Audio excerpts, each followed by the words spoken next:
Hello welcome back to the official YouTube channel of AV skill development centre Bilaspur. और अब हम आए हैं सेकंड पार्ट पे, फर्स्ट चैप्टर इंग्लिश के 6th क्लास के first chapter who did Patrick's homework के सेकंड पार्ट पे।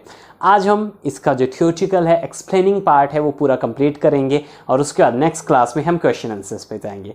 चलिए स्टार्ट करते हैं, जहाँ से हमने छोड़ा था उससे आगे कंटिन्यू करते हैं। सो फर्स्ट थिंग हियर, जब तक अभी तक वहाँ तक उसने जो छोटा सा बोना था उसने बोल दिया था कि हाँ मैं ये आपका काम कर लूँगा। अब आगे समझते हैं फिफ्थ से, what is next. True to his words the little elf. अब एल्फ का मतलब होता है बोना, ओके, जो हाइट में छोटा होता है, right, for that we say elf. So अब जो लिटिल एल्फ, छोटा एल्फ था, began to do Patrick's homework. यहाँ पे एक वर्ड है बिगिन, यह है बिगिन, शुरू करना, बिगेन शुरू किया, second form past. The little elf began to do Patrick's homework, कि पैट्रिक का होमवर्क करना उसने शुरू कर दिया, जो लिटिल एल्फ था उसने। Except there was one glitch, except इसके बजाय या फिर इसके अलावा, देयर वाज वन ग्लिच। अब ग्लिच यहाँ पे क्लियर किया गया है, what is glitch, here it is an informal word. ये फॉर्मल नहीं है, इनफॉर्मली हम यूज़ कर सकते हैं, मतलब एप्लीकेशंस में या फॉर्मली मीटिंग में अगर आप कहीं पे बात कर रहे हो वहाँ पे इस नहीं आप बोल सकते हो। A fault in machine that provoke it from that prevents it from working properly, hence hitch और प्रॉब्लम। अब देखिए इसमें सिंपल सा मतलब है कि ऐसा चीज़ जो मशीन को उसका इफेक्टिवली काम करने से रोके, उसको हम ग्लिच बोलते हैं। Simple, right. पबजी खेलते हैं, फ्री फायर खेलते हैं, उन लोगों को पता है ग्लिच का मतलब क्या होता है। ग्लिच होता है जो गलती हो गई हो या मशीन में प्रोग्राम में कुछ खराबी हो गई हो जिस वजह से वो चीज़ अच्छे से काम नहीं कर रही है, right. There was a glitch, मतलब एक कमी थी या एक प्रॉब्लम थी वहाँ पर। क्या प्रॉब्लम थी? The elf did always know what to do and he needed help. Elf didn't. Past में कभी भी आपको नेगेटिव बोलना है, मना करना है कि मैंने ये नहीं किया, I did not do this, मैं शिमला नहीं गया था, I did not go to Shimla, मना करना है कभी भी पास्ट में तो did not बनाइए। तो उसी तरीके से यहाँ पे भी did not है। The elf didn't know or always know what to do and he needed help. Elf था जो बोना था, वो हमेशा नहीं जानता था what to do and he needed help। वो हमेशा नहीं जानता था कि क्या करना है, तो उसको क्या ज़रूरत पड़ती थी, उसको हेल्प की ज़रूरत पड़ती थी। Help me. अब ये क्या है, एल्फ ने बोला हेल्प मी, कि मेरी मदद करो। And Patrick would have to help, कि पैट्रिक को फिर हेल्प करनी ही पड़ती, राइट। वुड हैव हमने पहले देखा था कि पैट्रिक करना पड़ेगा, या फ्यूचर के लिए हम यूज़ करते थे कि उसको करनी ही पड़ती। इन वट एवर वे, जो भी करना पड़े लेकिन उसको हेल्प करनी पड़ती थी किसी भी तरीके से। क्यों? क्योंकि उसको पता था कि मेरा काम यही करेगा, मेरा होमवर्क यही करेगा, तो मुझे हेल्प नहीं करूँगा तो ये होमवर्क भी नहीं करेगा, राइट। सो उसको हेल्प करनी पड़ती। I don't know this word, मैं इस वर्ड को नहीं जानता हूँ या फिर मुझे इस वर्ड का मीनिंग नहीं पता है। द एल्फ स्क्वीक्ड, एल्फ ने चिल्लाया, मतलब स्क्वीज्ड होता है चिल्लाना, राइट। स्क्वीक्ड, एल्फ चिल्लाया while रीडिंग पैट्रिक्स होमवर्क। while होता है के दौरान, okay, this words meaning is के दौरान, while के दौरान, राइट। किस दौरान उसने बोला? रीडिंग पैट्रिक्स होमवर्क, पैट्रिक के होमवर्क को पढ़ते टाइम वो चिल्लाया जोर से, I don't know this word, मैं इस वर्ड को नहीं जानता, गिव मी अ डिक्शनरी, मुझे डिक्शनरी दो, राइट। तो उसने क्या बोला? मुझे डिक्शनरी दो। लेकिन बाद में क्या बोलता? No, what's even better. Better मतलब जैसे टाइनी का टाइनियस्ट सुपरलेटिव डिग्री था, वैसे ही गुड, बेटर, बेस्ट। गुड अच्छा, बेटर उससे भी अच्छा, मुझे डिक्शनरी देने से अच्छा क्या है? Look up the word and sound it loud by each letter. Look up the word, look up मतलब देखिए, लुकअप का मतलब होता है ढूंढना, फाइंड आउट, ओके। ढूंढने के लिए हम लुकअप वर्ड भी यूज करते हैं। लुकअप द वर्ड, शब्द को ढूंढो, sound it out by each letter, और उसको जोर से बोलो, हर एक लेटर के साथ उसको जोर से बोलो। अब सिंपल ये प्रॉब्लम था कि एल्फ को हर एक चीज नहीं पता थी, तो पैट्रिक को उसकी हेल्प करनी पड़ रही थी। चलिए आगे देखते हैं व्हाट हैपन्स नेक्स्ट। अब नेक्स्ट जब होता है तो क्या होता है? When it came to maths, जब मैथ्स की बारी आती थी तो क्या होता था? Patrick was out of luck, कि पैट्रिक की किस्मत ही अच्छी नहीं होती थी। कैसे मतलब? इसका मतलब क्या है कि उसके क्वेश्चन हमेशा गलत हो जाते थे, या फिर उसकी क्वेश्चन उससे जो भी वो करता था वो हमेशा उससे गलत हो जाते थे। व्हाट आर टाइम टेबल्स, कि टाइम टेबल क्या होते हैं। द एल्फ श्रिक्ड, अब यहाँ पे श्रिक्ड का मतलब यहाँ पे you will get that, yes here it is. So sheriff give a short high pitched cry, मतलब वो जोर से हाई पिच, पिच मतलब जो तीखी आवाज होती है, राइट, वो हाई पिच में या फिर थोड़ा जोर से वो चिल्लाया कि ये टाइम टेबल्स क्या होते हैं। We elves never need that, we elves never need that, हम एल्प्स को, ये क्या है, एल्फ सिंगुलर है, एल्प्स प्लूरल है, प्लूरल मतलब बहुवचन, हम एल्प्स को मतलब हम बोनो को इसकी कभी ज़रूरत ही नहीं पड़ती। We elves never need that, हम बोनो को इसकी कभी ज़रूरत ही नहीं पड़ती। एडिशन, सब्ट्रैक्शन, डिवीजन, फ्रैक्शन, अब ये चीज़ें क्या है, आगे क्या है, क्वेश्चन मार्क, क्वेश्चन मार्क का मतलब क्वेश्चन कि क्या है ये, उसको नहीं पता था। Here sit down beside me, beside होता है के साथ या के बगल में, मेरे बगल में बैठो। You simply must guide me, आपको मुझे गाइड करना पड़ेगा, मस्ट होता है पक्का, जब हमें बोल रहे हैं किसी को कि तुम्हें ये पक्का करना पड़ेगा, सो सेम वे उसने क्या बोला, आपको मुझे गाइड करना पड़ेगा, आपको मेरी हेल्प करनी पड़ेगी, अदरवाइज मुझे कुछ नहीं पता ये क्या होता है, ये सब्सट्रैक्शन क्या होता है, डिवीजन, फ्रैक्शन, एडिशन ये क्या होता है, मुझे नहीं पता, right. Next, elves know nothing of human history, elves होते हैं जो बौने होते हैं, उनको ह्यूमन हिस्ट्री के बारे में कुछ नहीं पता, उनको बस अपनी हिस्ट्री के बारे में पता है, right. To them it's a mystery, उनके लिए क्या है, मिस्ट्री है। मिस्ट्री क्या होता है, रहस्य, मतलब एल्प्स ने ह्यूमन की हिस्ट्री नहीं देखी है, उनको नहीं पता है, तो उनके लिए वो क्या है, एक मिस्ट्री है, मतलब एक रहस्य है। So the little elf already a शाउटर, शाउटर, understand this word, shout होता है चिल्लाना, शाउटर चिल्लाने वाला, जो लिटिल एल्फ था वो क्या था, ऑलरेडी अ शाउटर, पहले ही बहुत ज्यादा चिल्लाता था, एंड जस्ट गॉट लाउडर, और वो अब और भी ज्यादा जोर से बोलना शुरू कर दिया। तो मतलब फिर क्या था, क्या बोला उसने, go to the library, I need books, library जाओ, मुझे बुक्स चाहिए, मोर एंड मोर बुक्स, ज्यादा से ज्यादा किताबें, क्योंकि मुझे हिस्ट्री पढ़नी पड़ेगी या हिस्ट्री जाननी पड़ेगी, राइट, तो मुझे ज्यादा से ज्यादा बुक्स चाहिए। And you can help me read them too, और आपको मेरी उनको पढ़ने में भी मदद करनी पड़ेगी, राइट। तो अब क्या होता है ना, जब कोई इंसान कहीं पे फंसा होता है, जब उसको लगता है कि हाँ मुझे अब ये चीज़ करनी पड़ेगी, तो वो चीज़ करनी ही पड़ती है। सेम हैपेंड विद पैट्रिक, अब पैट्रिक लाइब्रेरी जाता है, बुक्स लाता है, बहुत सारी बुक्स लाता है, और उनको रीड करके उनको एल्फ को सुनाता भी है। आगे देखिए फिर क्या होता है, as a matter of fact every day every way, let's understand, as a matter of fact every day in every way the little elf was a nag। अब मैटर ऑफ द फैक्ट, सच्चाई ये थी, every day and every way, हर दिन और हर नए तरीके से, the little elf was a nag, nag.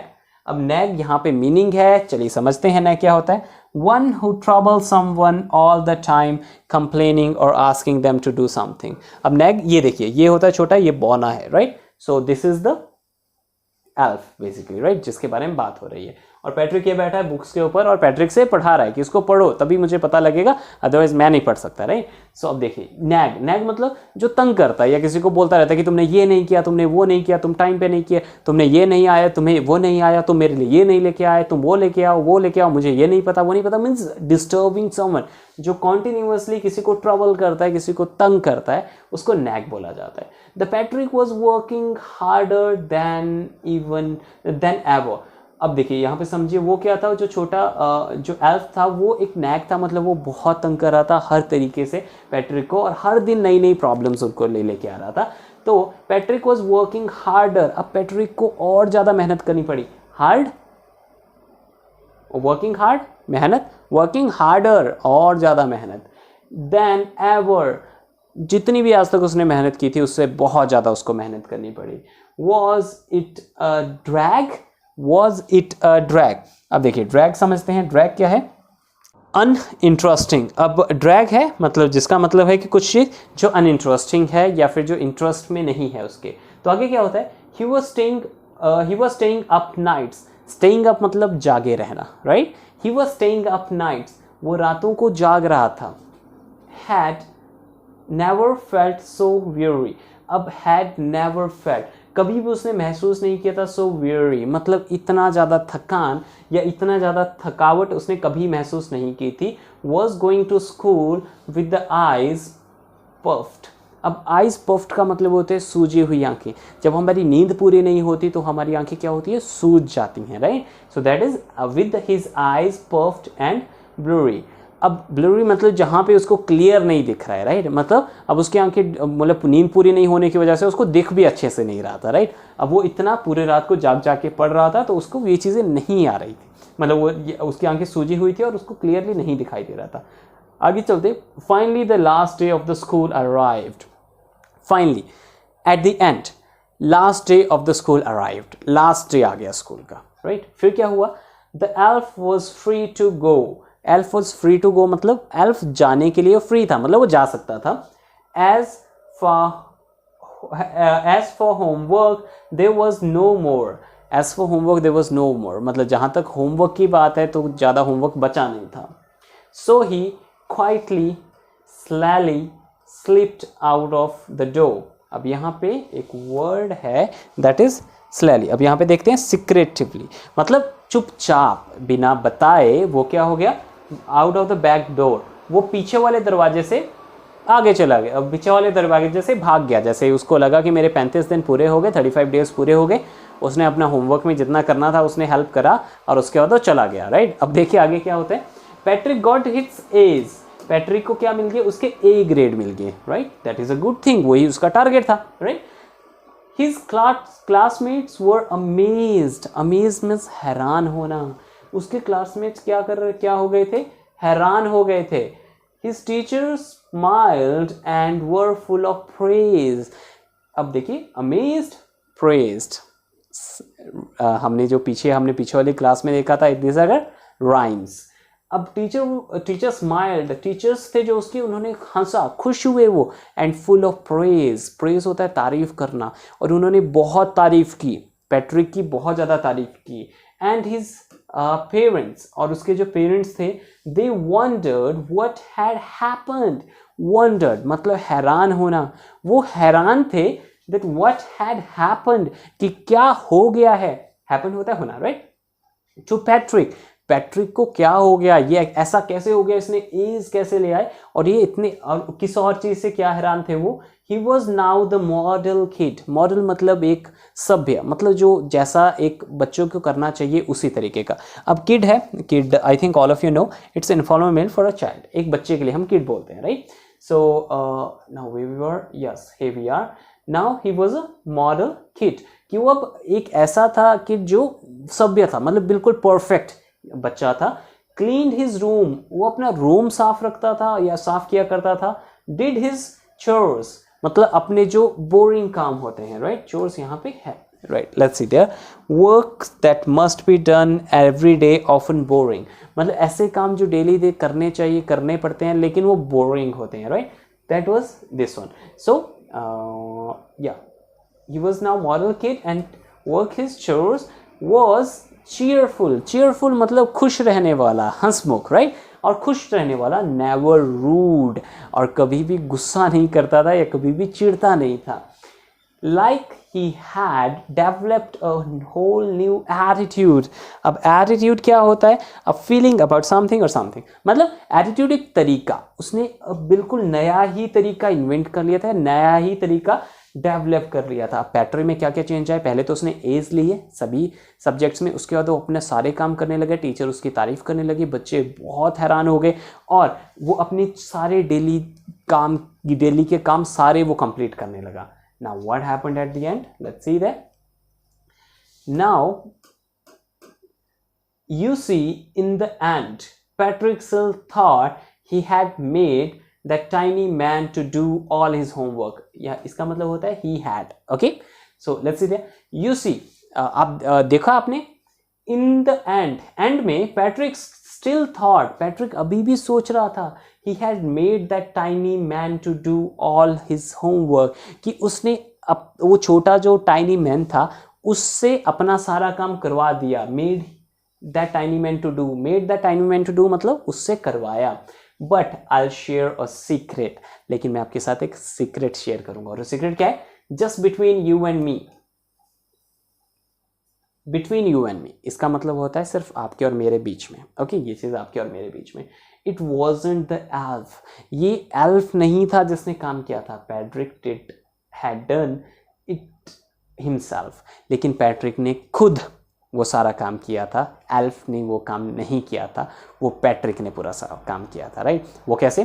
Patrick ने पूरी मेहनत की, पैट्रिक ने बुक्स रीड की, पैट्रिक ने मैथ के क्वेश्चन जब एल्फ को समझाए तो उसको खुद भी समझ आए, मैक्सिमम बुक्स उसने हिस्ट्री की पढ़ ली उसको एल्फ को समझाने के लिए, तो सारा काम वो जो था वो पैट्रिक ने खुद किया था, एल्फ ने नहीं किया था। लेकिन पैट्रिक को लग क्या रहा था कि एल्फ ने सारा काम कर दिया और मैं काम करने से बच गया, right. This was a story, you know, who did the Patrick's homework, कि पैट्रिक का होमवर्क किसने किया, this is the story. Now at the end, if you like this video, please like, subscribe and hit the bell icon ताकि आपको सारे updates मिलते रहें। आज सेकंड चैप्टर हमने कंप्लीट किया, उसके साथ साथ अब अगर आप इंग्लिश स्पीकिंग कोर्स करना चाहते हो, you want to improve your English while speaking, जो कि आज के टाइम पे बहुत इंपॉर्टेंट है, इन नंबर्स पे कांटेक्ट कर सकते हैं और हमें पूछ सकते हैं कि नेक्स्ट बैच कब स्टार्ट होगा। व्हाट्सएप पे मैसेज छोड़ सकते हैं, सिंपल कॉल कर सकते हैं, contact on these number and ask us that when will the next batch start, ताकि हम आपकी हेल्प कर सकें इंग्लिश इंप्रूव करने में। आपकी इंग्लिश इंप्रूव करना, आपकी इंग्लिश स्पीकिंग इंप्रूव करना हमारा काम है, चाहे आपकी उम्र 4 साल है, चाहे 52 साल है, that's our work to improve your English, right. और आप भी अगर चाहते हैं कि बिल्कुल कॉन्फिडेंटली आप इंग्लिश बोलना स्टार्ट करें तो कॉन्टैक्ट कीजिए नंबर के साथ। और 6th क्लास में अगर आपका कोई फ्रेंड है, कोई रिलेटिव है, कोई भी आपका दोस्त है जो 6th क्लास में पढ़ रहा है, अपने दोस्तों के साथ शेयर कीजिए, क्योंकि जितना अच्छा आप रिस्पॉन्स देंगे इन वीडियोस पे उतना ही अच्छे से हम सारी चीज़ें सारे फ्री ऑफ कॉस्ट आपके लिए फिर हम लेके आएंगे ये पूरी सीरीज़ को, जहाँ पे आपको एक पैसा भी खर्च करने की ज़रूरत नहीं है ट्यूशन्स पे। आपकी यहीं पे सारी ट्यूशन्स कवर कराई जाएंगी, पूरा सिलेबस कवर कराया जाएगा, ग्रामर कवर कराया जाएगा, हर एक चीज़ आपकी हम यहाँ पे कवर करेंगे। सो आई होप कि इस वीडियो से आपकी वैल्यू बनी होगी, आपने 6th क्लास के फर्स्ट चैप्टर को अच्छे से कंप्लीट किया होगा। कोई डाउट है, क्वेश्चन है, right on in chat box, और किस क्लास को आप चाहते हो कि मैं नेक्स्ट कवर करूँ वो भी चैट बॉक्स में लिखिएगा। So I hope to see you well next time. Thank you, thanks a lot.